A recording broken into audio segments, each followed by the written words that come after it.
тұрған менен құмға қақпан, су ақса ол дәшкере жылға жақтан.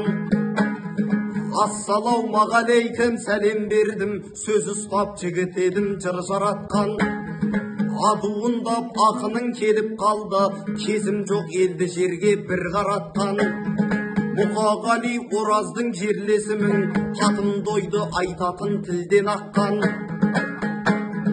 Заманбек Алтынбектің ініседім, ғұмырын қысқа қылған бұл жаратқан.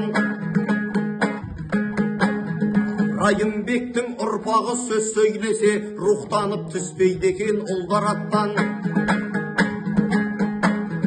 Жақсылық күтпейді ғой атам қазақ, жер тарпып буырқанып тұрған аттан. Ағайын осы айтыста бір жарқ етсін, 2 жыл қылыш тілім қында сатқан. Әгейгім, әгей